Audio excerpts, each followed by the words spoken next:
Phil from Whitechapel, and you're watching Rock Metal News.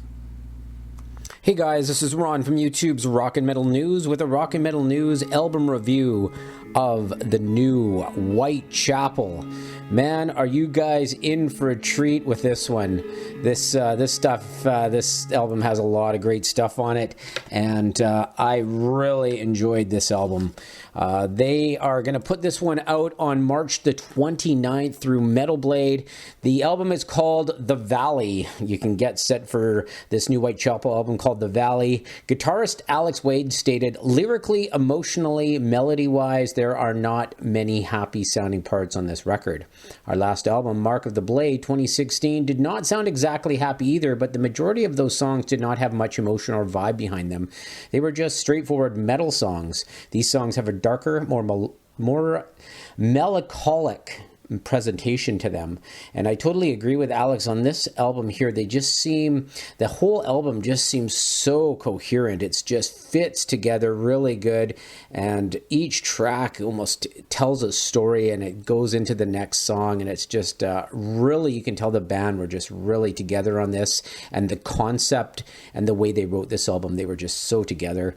Phil Bozeman lyrically looked back at some of the difficult times of his childhood and stated, "It's all about me as a child, and some of it is me looking back on that time from the perspective of now. Also, it's my interpretation of my mom's struggles and her different personalities. She had a journal that contained very disturbing and sometimes evil writings in some of her quotes, and a lot of that journal is in the lyrics.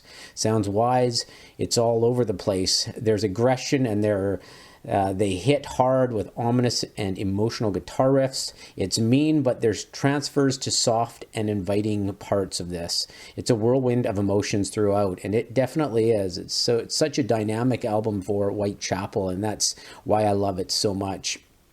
There's some clean vocals on this album as well, such as Hickory Creek, which is exclusively featuring Phil on clean vocals, the whole song. Alex Wade said about this song, "With the instrumentation still sounding dark and heavy, I think Phil's decision to sing the whole track provides a nice complementing balance. His singing never sounds awkward or forced. It always just sounds like what it's supposed to be there."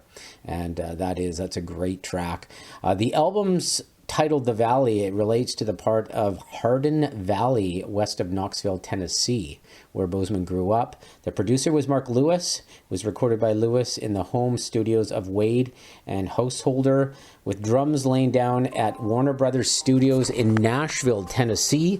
It was mixed by David Castillo and mastered by Ted Jensen. So let's get into a couple of the songs on this one. The first song is called "When a Demon Defiles a Witch," and the song starts nice and clean, but it gets dark and heavy fast.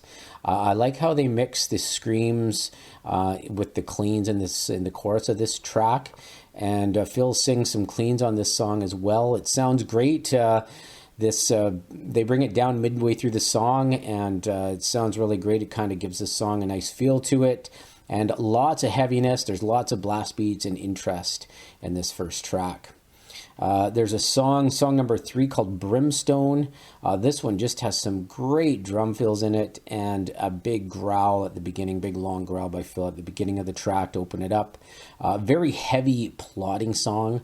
It's got some fast double kick over the plodding beat, which is really cool, as the beat's kind of plodding, but the double kick's going twice as fast as it.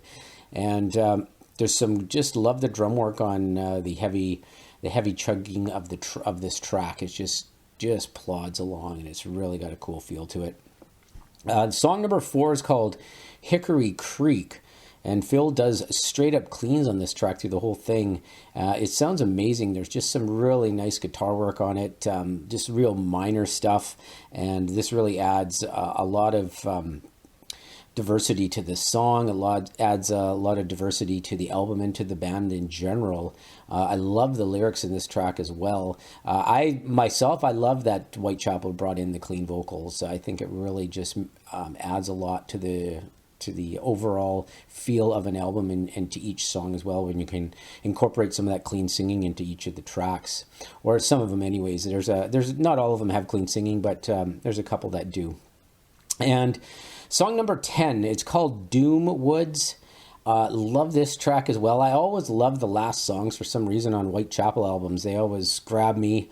And this one again did. It's called Doom Woods, heavy and mid-tempo kind of headbanger song, and it's got some great cymbal work, some great tom rolls throughout the song, and the song has a real great dynamics in it as well. The lyrics again are great, and it's really cool in this track as you hear like these faint screams echoing throughout the song, like as the song's going on, there's someone screaming in the background, and they kind of fade it in, which really adds just an ominous feel to the song, and it ends with some clean guitar to finish off the album. Overall, this is just a really cool album. I think, I mean, my favorite Whitechapel album was their self-titled album. This one is definitely up there. I mean, I've listened to it 3 or 4 times, but it's really it's one of my favorite Whitechapel albums, actually, and I think it's even going to grow more on me. But I really love how together all the songs feel and how together the band feels on this album. I think they just did a great job, and they just had just a great direction compared to their last album. Even as Alex said, that they were just on the last album, Mark of the Blade, they were just kind of straight up metal songs. This just has more of a overall feel to the whole album. So check it out, and when it comes out, I think you're going to really enjoy this new Whitechapel. And the album is called The Valley. It's going to be out on March the 29th through Metal Blade. This is Ron from YouTube's Rock and Metal News. Thanks for tuning in.